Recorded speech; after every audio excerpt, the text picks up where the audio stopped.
تالا لگا ہوا ہے تو پھر بڑے ہی افسوس کی بات ہے. پھر اس کا مطلب یہ ہے میرا دل سخت ہو چکا ہے, میرے دل کے اندر ہدایت کو جو ہے پانے کی صلاحیت جو ہے مفقود ہو چکی ہے. اللہ تبارک و تعالیٰ نے ذکر الہی سے دور ان دلوں کی کیفیت کو بڑے احسن انداز میں بیان کیا ہے. اللہ تبارک و تعالیٰ فرماتے ہیں ثم قست قلوبکم من بعد ذالک فہی کالحجارہ, اور پھر انسانوں کے دل اتنے سخت ہو جاتے ہیں کہ پتھروں کی مانند ہو جاتے ہیں. او اشد قسوہ, بلکہ پتھروں سے بھی زیادہ شدید سخت ہو جاتے ہیں. وَإِنَّ مِنَ الْحِجَارَةِ لَمَا يَتَفَجَّرُ مِنْهُ الْأَنْهَارُ وَإِنَّ مِنْهَا لَمَا يَشَّقَّقُ وَيَخْرُجُ مِنْهُ الْمَاءُ وَإِنَّ مِنْهَا لَمَا يَهْبِطُ مِنْ خَشْيَةِ اللَّهِ, کہ بے شمار پتھر ایسے ہیں جن کے اندر سے لوگوں کے لیے نہریں نکل آتی ہیں, اور بے شمار پتھر ایسے ہیں جو خوف خدا کی وجہ سے اوپر سے نیچے گر پڑتے ہیں. وہ انسانوں تمہارے دلوں کو کیا ہو گیا ہے کہ تمہارے دل ان پتھروں سے بھی زیادہ سخت ہیں جو مالک کائنات کی حیثیت کو اختیار کرنے کے پر آمادہ و تیار نہیں ہیں. وَمَا خَلَقْتُ الْجِنَّ وَالْإِنسَ إِلَّا لِيَعْبُدُونَ, میری زندگی کا مقصد اللہ کی پوجا کرنا تھا. وَمَا خَلَقْنَا السَّمَاءَ وَالْأَرْضَ وَمَا بَيْنَهُمَا لَاعِبِينَ, اور میرے پروردگار نے زمین و آسمان اور ان کے مابین جو کچھ بھی بنایا تھا کھیل تماشے کے لیے نہیں بنایا تھا. لَوْ أَرَدْنَا أَن نَتَّخِذَ لَهْوًا لَاتَّخَذْنَاهُ مِن لَّدُنَّا إِن كُنَّا فَاعِلِينَ, اگر اللہ نے کھیل ہی کھیلنا ہوتا تو وہ کسی اور طریقے سے بھی اس کھیل کو کھیل سکتا تھا. ہمیں بنایا گیا, ہمیں آزمانے کے لیے بنایا گیا. تبارک الذی بیدہ الملک وہو علی کل شیء قدیر الذی خلق الموت والحیات لیبلوکم ایکم احسن عملا. اللہ تبارک و تعالی بابرکت ہے جس کے ہاتھ میں تمام بادشاہی ہے اور وہ ہر چیز پہ قادر ہے. الذی خلق الموت والحیات, جس نے موت اور حیات کے سارے نظام کو بنایا. لیبلوکم ایکم احسن عملا, تاکہ دیکھے احسن عمل کون کرتا ہے. حضرات گرامی قدر, یہ موت کی وادی میں اتر جانے کے بعد اور قبر کی تنہائیوں میں اتر جانے کے بعد انسان کے پلے کچھ بھی نہیں ہوگا. آج اللہ تعالیٰ نے زندگی دی ہے, آج اللہ تعالیٰ نے مہلت دی ہے, آج اللہ نے سانس دیے ہیں. ان سانسوں کو صحیح طور پہ استعمال کرنا ضروری ہے. حضرات گرامی قدر, اعمال صالحہ کی معرفت کو حاصل کرنے کے لیے اور اعمال سیئہ سے اجتناب کے لیے قرآن مجید کی آیات بینات پر تفکر کرنا کس قدر ضروری ہے. جب میں قرآن مجید کی آیات بینات پہ تفکر کروں گا مجھے توحید کی جو ہے ہریالی نظر آئے گی, مجھے شرک کی قباحتیں نظر آئیں گی, مجھے نماز کی اہمیت نظر آئے گی, مجھے زکوٰۃ کی اہمیت کا پتہ چلے گا, مجھے توحید سے دوری کی وجہ سے قوم نوح کے پر آنے والے سیلاب کی خبر ہوگی, مجھے قوم عاد کے پر آنے والی آندھیوں کا پتہ چلے گا, مجھے قوم سمود کے پر آنے والی جنگاڑ کی خبر ہوگی, مجھے قوم لوط کے پر برسنے والے پتھروں کا علم ہوگا, مجھے قوم مدین کے پر آنے والی چیخ کی خبر ہوگی, مجھے فرعون کی عقوبت کا پتہ چلے گا, مجھے قارون کے زمین میں دھنس جانے کی خبر ہوگی, مجھے شداد کی جاگیر کے اجڑ جانے کی خبر ہوگی. حضرات گرامی قدر, ایسے عالم کے اندر میرے علم میں یہ بات ہوگی, میرا پروردگار جو ہے وہ سریع الحساب ہے, وہ شدید العقاب ہے, وہ علی کل شیء قدیر ہے, وہ فعال لما یرید ہے, وہ ہر چیز پہ قادر ہے, وہ متصرف فی الامور ہے, وہ مدبر الامور ہے. اس کی ہاتھ کے اندر اور اس کے قبضے کے اندر میری زندگی کا لمحہ لمحہ ہے, میری زندگی کا ہر ہر پہلو اس کی تصرف کے اندر موجود ہے. اور یہاں سے پھر ایک سوال کئی مرتبہ لوگوں کے ذہنوں کے اندر ابھرتا ہے, اور میں اس سوال کا جواب کئی مرتبہ آپ حضرات کے سامنے پہلے بھی اشارتاً پیش کر چکا ہوں, آج پھر اس کا جواب آپ کو دینا چاہتا ہوں. حضرات گرامی قدر, انسان کے اعمال کے پر اللہ تبارک و تعالیٰ کی گرفت اور انسان کا اللہ تعالیٰ کی بارگاہ میں اکاؤنٹیبل ہونا یہ ایک ایسی حقیقت ہے جس سے ڈینائی نہیں کیا جا سکتا. لیکن کیا وجہ ہے, کئی مرتبہ انسان جو ہوتا ہے معمولی کوتاہی کے نتیجے کے اندر پروردگار عالم کی گرفت میں آ جاتا ہے, اور کئی مرتبہ بڑے بڑے پاپوں کے باوجود, بڑے بڑے گناہوں کے باوجود اللہ تبارک و تعالیٰ جو ہے اس کے اوپر گرفت نہیں فرماتے. حضرات گرامی قدر, اللہ تبارک و تعالیٰ نے اس بات کا بڑا خوبصورت انداز میں جواب دیا, للہ ما فی السماوات و ما فی الارض, اور اللہ ہی کے لیے ہے جو کچھ آسمانوں اور زمینوں میں ہے. وَإِن تُبْدُوا مَا فِي أَنفُسِكُمْ أَوْ تُخْفُوهُ يُحَاسِبْكُم بِهِ اللَّهُ,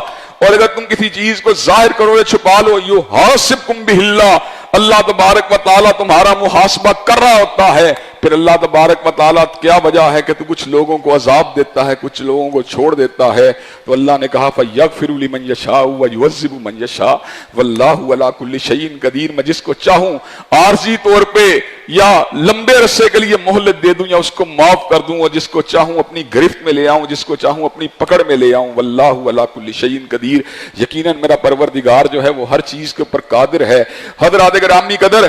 قرآن مجید کے صفحات کے اندر ایک ایسی خوشبو ہے جس خوشبو کو اللہ کی قسم گلاب اور موتی کے اندر بھی محسوس نہیں کیا جا سکتا۔ اس کے اندر ایک ایسی چمک و دمک ہے جو ہیرے اور لالو یاقوت کے اندر بھی موجود نہیں ہے، اور اس کے اندر ایسی سچی تحریریں ہیں کہ پرل اور سچے موتیوں کے اندر بھی وہ کشش اور رانائی موجود نہیں ہے جو اس کی تحریروں کے اندر ہے۔ حضرات گرامی قدر، قرآن مجید میں ایک ایسی گہرائی ہے جو بڑے بڑے سمندروں کے اندر بھی موجود نہیں ہے۔ سینکڑوں مرتبہ قرآن مجید کی تلاوت کرنے کے باوجود بھی آج بھی جب میں قرآن مجید کی تلاوت کرتا ہوں تو ہر تھوڑی دیر کے بعد چونک جاتا ہوں، ہر تھوڑی دیر کے بعد رک جاتا ہوں اور محسوس کرتا ہوں کہ اس رکوع کے اندر میں نے ایک ایسی بات کو پایا جو آج سے قبل کبھی میری زندگی کے اندر میرے سامنے نہیں آئی۔ ہر رکوع جو ہے وہ مجھے روکتا ہے اور میرے اندر مجھے چونکنے کے اوپر مجبور کر دیتا ہے۔ ایسے عالم کے اندر میں اس بات کو تسلیم کرنے کے اوپر مجبور ہو جاتا ہوں، کلام اللہ ہے، اس کی گہرائی کا مقابلہ، اس کی وسعت کا مقابلہ، اس کی ہماگیریت کا مقابلہ کائنات کی کوئی کتاب نہیں کر سکتی۔ حضرات گرامی قدر، اس کی آیات کے اوپر تدبر کرنا، اس کی آیات کے اوپر غور و فکر کرنا بڑے اعزاز کی بات ہے، اور اللہ تعالیٰ کے فضل و کرم سے دینی مدارس کے طلباء اس فریضے کو بطریق احسن انجام دے رہے ہیں۔ لیکن حضرات گرامی قدر جو ہے تدبر کرنے والے، ترجمے کو سمجھنے والے لوگ تو پھر بھی مل جائیں گے، لیکن اس کے اوپر عمل کرنے والے لوگ مزید تھوڑے ہیں۔ حضرات گرامی قدر، فقط تدبر کر لینا کافی نہیں ہے، لیکن ان آیات بینات کو اپنی زندگی کا حصہ بنا لینا اور ایک ایک آیت پر عمل کرنے کی کوشش کرنا اور اس بات کا فیصلہ کر لینا جو قرآن کا حلال ہے وہی میرے لیے حلال ہے، جو قرآن کا حرام ہے وہی میرے لیے حرام ہے، جو قرآن کی ہدایت ہے وہی میرے لیے ہدایت ہے، جو قرآن کی گمراہی ہے وہ میرے لیے گمراہی ہے،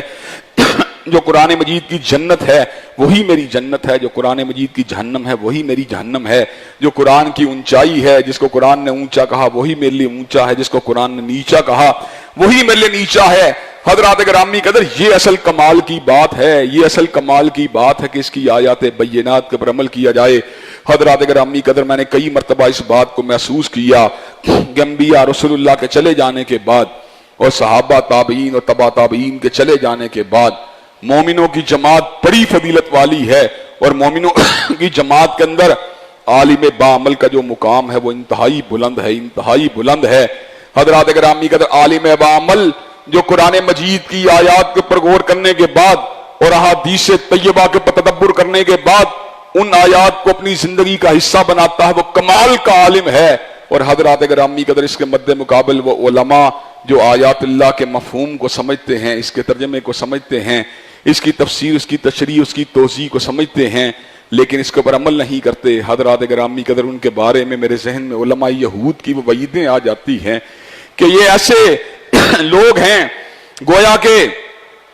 گدھے کی پشت کے اوپر کتابوں کے پشتارے کو ڈال دیا گیا ہو۔ حضرات گرامی قدر، گدھے کی پشت کے اوپر اگر پشتارے کو ڈال دیا جائے، اس کے اوپر کتابوں کے بوجھ کو ڈال دیا جائے، کمثل الحمار یحمل اسفارا، تو جس طرح ان کتابوں کا بوجھ جو ہے گدھے کو کوئی فائدہ نہیں دے سکتا، اسی طرح علم کا ایک بوجھ ہے جو ایسے علماء کے سر کے اوپر تو موجود ہے، ان کے دماغوں کے اوپر تو موجود ہے، لیکن ان کی زندگیوں کو فائدہ نہیں دے سکتا۔ حضرات گرامی قدر، مخلص عالم باعمل ہونا انتہائی ضروری ہے۔ اگر عالم ریاکار ہے، عالم دکھلاوے کا شکار ہے، عالم نمود و نمائش کا شکار ہے، عالم اپنے آپ کو جو ہے بلند بنانے کی زوم کے اندر مبتلا ہے، بلند بنانے کی خواہش کے اندر مبتلا ہے،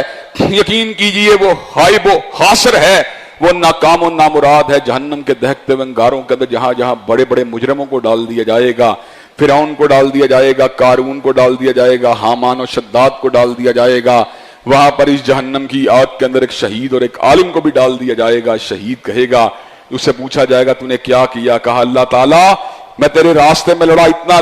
لڑا کہ میں اپنی جان کو بھی قربان کر دیا۔ اللہ تعالیٰ کہیں گے نہیں تو اس لیے نہیں لڑا، بلکہ تیرے لڑنے کی بنیادی وجہ یہ تھی لوگ تجھے بہادر کہیں، چنانچہ دنیا میں تیری بہادری کے چرچے ہو گئے، آج تیرے جہنم کے دہکتے ہوئے انگارے ہیں۔ اسی طرح وہ لوگ، وہ شخص جسے لوگ علامہ سمجھتے رہے، ڈاکٹر سمجھتے رہے، حافظ سمجھتے رہے، مولانا سمجھتے رہے، لیکن وہ مولانا اللہ کی طرف بلانے کی بجائے اپنی شخصیت کی بلندی کے لیے وقف تھا اور اپنی شخصیت کی نمود و نمائش کے لیے کوششیں کر رہا تھا۔ حضرات گرامی قدر، اس کے سینکڑوں خطبات کے نتیجے میں ہزاروں لوگ تو شاید جنت میں چلے جائیں عمل کرنے کی وجہ سے، لیکن وہ خود جنت میں نہیں جا سکتا۔ حضرات گرامی قدر، اللہ تبارک و تعالیٰ اس کو بلائیں گے، اس سے پوچھیں گے تو کیا کرتا رہا؟ کہے گا اللہ تعالیٰ تیرے دین کی تعلیم کو دیتا رہا، تیرے قرآن مجید کی تلاوت کو کرتا رہا۔ تو ایسے عالم میں پروردگار عالم کہیں گے تو نے یہ کام اگر کیا تھا اپنی ذاتی وجاہت کے لیے کیا تھا، شہرت کے لیے کیا تھا، فقط کیل پس تجھے کہہ لیا گیا،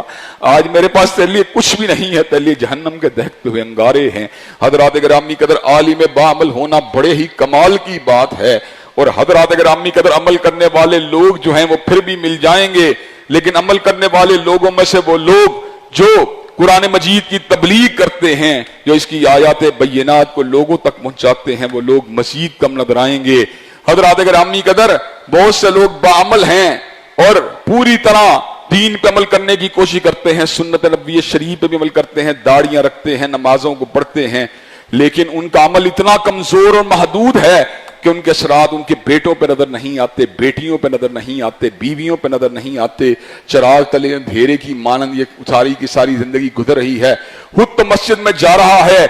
لیکن بیٹے کو کبھی بھی مسجد میں جانے کی دعوت نہیں دیتا، خود تو داڑھی رکھتا ہے لیکن بیٹے کو داڑھی رکھنے کی دعوت کبھی بھی نہیں دیتا، خود تو اپنے آپ کو تہجد کے پرمادہ تیار کرتا ہے لیکن بیوی جو ہے بے پردہ ہے، بیٹی بے پردہ ہے۔ حضرات گرامی قدر، ہمسائے میں دعوت دینا تو بڑی دور کی بات ہے، لوگوں کو دعوت دینا تو بڑی دور کی بات ہے، چراغ تلے اندھیرا ہی اندھیرا ہے۔ حضرات گرامی قدر، وہ لوگ جو اپنے آپ کو اللہ تبارک و تعالیٰ کے دین کی تبلیغ کے لیے اپنے آپ کو وقف کیے رکھتے ہیں، حضرات گرامی قدر وہ کمال کے لوگ ہیں۔ اگر ان کے اندر خلوص ہے، ان میں ریاکاری نہیں ہے، تو ان کے لیے خیر ہی خیر ہے، خیر ہی خیر ہے۔ حضرات گرامی قدر، یہ عمل صالح کی ترغیب دینے والے لوگ اور لوگوں کو نیکی کا حکم دینے والے یہ لوگ کتنے بلند ہیں۔ حضرات گرامی قدر، آپ ان کی رفت کا اندازہ اس بات سے لگائیں، جب یہ کسی کو اعمال صالحہ کی دعوت دیتے ہیں اس کا پتہ کیا نتیجہ نکلتا ہے؟ آپ نے کسی کو نماز باجماعت کی دعوت دی، وہ نمازی بن گیا، اس نے ایک نماز کو ادا کیا، اس کو 27 نمازوں کا اجر ملے گا، وہ بیت اللہ شریف پہ پہنچا، اس نے نماز کو ادا کیا، باجماعت ادا کیا، 27 لاکھ نماز کا اس کو ثواب ملے گا۔ جہاں 27 لاکھ نمازیں اس کے نامہ اعمال میں لکھی جائیں گی، وہاں دعوت دینے والے کے نامہ اعمال میں بھی 27 لاکھ نمازوں کو لکھ دیا جائے گا۔ دعوت دینا اتنا بڑے اجر و ثواب کی بات ہے۔ اسی لیے سید الاولین والآخرین کے مقام جو ہے، مقام سر بلند کے اندر یہ بات بھی شامل ہے کہ امتیوں کا ہر نیک عمل حضور کے میزان حسنات کے اندر بھی جاتا ہے۔ دنیا کے اندر جب بھی کوئی مومن و مسلمان نیک عمل کرتا ہے، اس کو جہاں پہ خود نیکی ملتی ہے، وہاں پر اس کی نیکی حضور کے نامہ اعمال میں بھی داخل ہوتی ہے، اس لیے کہ اس نے نیکی کی حدیث طیبہ کی وجہ سے کی ہے، اس نے نیکی کی ہے حدیث کو سننے کی وجہ سے کی ہے۔ اس لیے دعوت دینا یہ بڑے اجر و ثواب کی بات ہے۔ حضرات گرامی قدر، دعوت دینے والے لوگ ہر منبر و محراب کے پر نظر آتے ہیں، ہر مسجد کے اندر خطبہ جمعہ دینے والے لوگ نظر آتے ہیں۔ اور اس ضمن کے اندر ایک آخری بات کر کے اپنی بات کو ختم کروں گا، اور باقی باتوں کو انشاءاللہ آئندہ خطبات جمعہ میں آپ حضرات کے گوش گزار کیا جائے گا۔ حضرات گرامی قدر، لیکن یہ دعوت دینے والے لوگوں میں سے وہ لوگ جو اللہ کے دین کے قیام کی بات کرتے ہیں، جو قرآن مجید کے نفاذ کی بات کرتے ہیں، وہ بہت کم نظر آتے ہیں۔ حضرات گرامی قدر، 1000 مسجدیں ہیں تو 10 خطیب بھی ایسے نظر نہیں آتے جو قرآن مجید کے قیام کی بات کریں، جو قرآن مجید کے نفاذ کی بات کریں۔ حضرات گرامی قدر، قرآن مجید کی درجنوں نہیں 20 آیات ایسی ہیں جو موقوف ہیں اس وقت تک جب تک نظام قرآن اس ملک کے اندر اس دھرتی کے پر موجود نہیں ہوتا۔ حضرات گرامی قدر، جب میں سورہ نور کی تلاوت کرتا ہوں مجھے یہ آیت نظر آتی ہے، زانیۃ والزانی فاجلدوا کل واحد منہما 100 جلدہ ولا تاخذکم بہما رافۃ فی دین اللہ ان کنتم تؤمنون باللہ والیوم الآخر ولیشہد عذابہما طائفۃ من المؤمنین۔ زانی اور زانیہ کو 100 کوڑوں کی سزا ملنی چاہیے، یہ ان کے کیے کی سزا ہے، اور اس موقع کے اوپر جو ہے مومنوں کی ایک جماعت موجود ہونی چاہیے۔ حضرات گرامی قدر، جس وقت میں سورہ مائدہ کی تلاوت کرتا ہوں مجھے یہ آیت نظر آتی ہے، وَالسَّارِقُ وَالسَّارِقَةُ فَاقْطَعُوا أَيْدِيَهُمَا جزاءً بِمَا كَسَبَا نَكَالًا مِّنَ اللَّهِ وَاللَّهُ عَزِيزٌ حَكِيمٌ۔ چور اور چورنی کے ہاتھوں کو کٹنا چاہیے، یہ ان کے جرم کی سزا ہے، اور سزا اس نے دی ہے جو عزیز حکیم ہے۔ حضرات گرامی قدر، جب میں سورہ بقرہ کی تلاوت کرتا ہوں یہ آیت نظر آتی ہے، یا ایھا الذین آمنوا کتب علیکم القصاص فی القتل الحر بالحر والعبد بالعبد والانثى بالانثى۔ مجھے یہ بات نظر آتی ہے کہ قصاص، قتل کا بدلہ قصاص ہے، قتل کا بدلہ قتل ہے۔ اگر مرد قتل کرے جواب میں مرد کو قتل کیا جائے گا، اگر عورت قتل کرے تو جواب میں عورت کو قتل کیا جائے گا، اگر آزاد قتل کرے آزاد کو قتل کیا جائے گا، اگر غلام قتل کرے جواب میں غلام کو قتل کیا جائے گا۔ لیکن ان آیات بینات کے پر عمل کرنے کے لیے ملک میں نظام کتاب و سنت کا ہونا ادھا ضروری ہے۔ حضرات گرامی قدر، لارنس روڈ کے باہر ہم کسی چور کے ہاتھ کو نہیں کاٹ سکتے، مرکز القادسیہ کے باہر ہم کسی چور کے ہاتھ کو نہیں کاٹ سکتے، جامعہ منصورہ کے بعد ہم کسی چور کے ہاتھ کو نہیں کاٹ سکتے۔ حضرات گرامی قدر، راوی روڈ کے دفتر کے بعد ہم کسی چور کے ہاتھ کو نہیں کاٹ سکتے۔ چور کے ہاتھ کیا ہاں سب کاٹیں گے؟ کیا میاں صاحب کاٹیں گے؟ نہیں نہیں، چور کے ہاتھ جب کٹیں گے جب نظام مصطفیٰ اس ملک کے اندر موجود ہوگا، جب نظام کتاب و سنت اس ملک میں موجود ہوگا۔ حضرات گرامی قدر، معیشت کی بہتری کی وجہ سے اور اپنے آپ کو ماڈرن ثابت کرنے کی وجہ سے ہم بالعموم نفاذ کتاب و سنت سے گریزاں نظر آتے ہیں، نظام کتاب و سنت سے ہچکچاہٹ کا شکار نظر آتے ہیں۔ میرے پروردگار عالم نے معیشت کی گتھی کو بھی سلجھا دیا، وَلَوْ أَنَّهُمْ أَقَامُوا التَّوْرَاةَ وَالْإِنجِيلَ وَمَا أُنزِلَ إِلَيْهِم مِّن رَّبِّهِمْ لَأَكَلُوا مِن فَوْقِهِمْ وَمِن تَحْتِ أَرْجُلِهِمْ۔ اگر وہ تورات، انجیل اور قرآن مجید کی آیات کو قائم کرنا شروع کر دیں، لَأَكَلُوا مِن فَوْقِهِمْ وَمِن تَحْتِ أَرْجُلِهِمْ، تو اللہ آسمانوں سے بھی ان کو رزق دے گا، زمین سے بھی ان کو رزق دے گا۔ معیشت کی گتھیاں جو ہیں ساری کی ساری الجھی ہوئی سمر جائیں گی۔ حضرات گرامی قدر، کیسے سمریں گی؟ جب کتاب و سنت کو اس ملک کے اندر لاگو کر دیا جائے گا، دھرتی کے اوپر لاگو کر دیا جائے گا۔ حضرات گرامی قدر، یہ کچھ قرآن مجید کے حقوق تھے جن کو میں نے آپ حضرات کے گوش گزار کیا۔ اس کتاب اللہ کے ساتھ سنت نبی شریف کا کیا جڑاؤ تھا، اور حضور نے کتاب کے ساتھ جو حکمت کی تعلیم دی اپنے نظام کے قیام سے قبل، وہ کیا حکمت تھی؟ حضرات گرامی قدر، اس حوالے سے اپنی گزارشات کو آئندہ خطبہ جمعہ میں آپ حضرات کے گوش گزار کیا جائے گا۔ اللہ تبارک و تعالی جو باتیں کہیں اور سنی گئی ہیں ان پہ ہم سب کو عمل پیرا ہونے کی توفیق دے۔ وآخر دعوانا الحمدللہ رب العالمین۔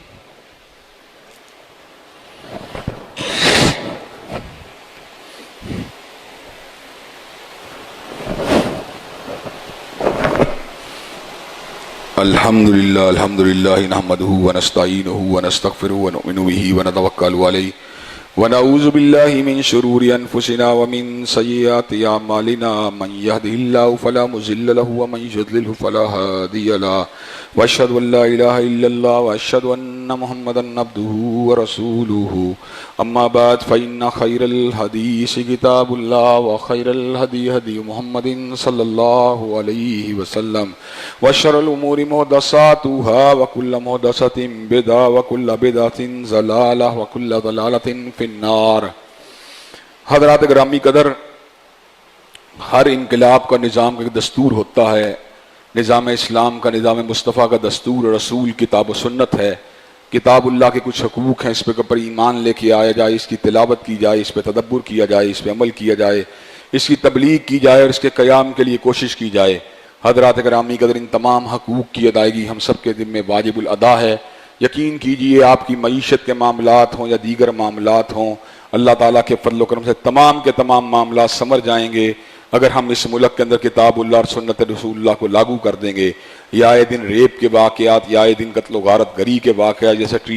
سٹریٹ کرائمز کے واقعات، اس کی بنیادی وجہ قانون کی عملداری کا نہ ہونا ہے۔ اگر قانون کی عملداری موجود ہو تو ایسی صورت کے اندر یہ تمام کے تمام معاملات حل ہو سکتے ہیں۔ قومی اسمبلی میں قراردادیں تو پیش کر دی گئیں لیکن ان پہ عمل نہیں کیا جا رہا۔ اللہ تبارک و تعالی ہم سب کو نظام کتاب و سنت پہ عمل کرنے کی توفیق دے۔ ان اللہ یامر بالعدل والاحسان وایتاء ذی القربی وینہی عن الفحشاء والمنکر والبغی سبحان ربک رب العزۃ عما یصفون والسلام علی المرسلین والحمد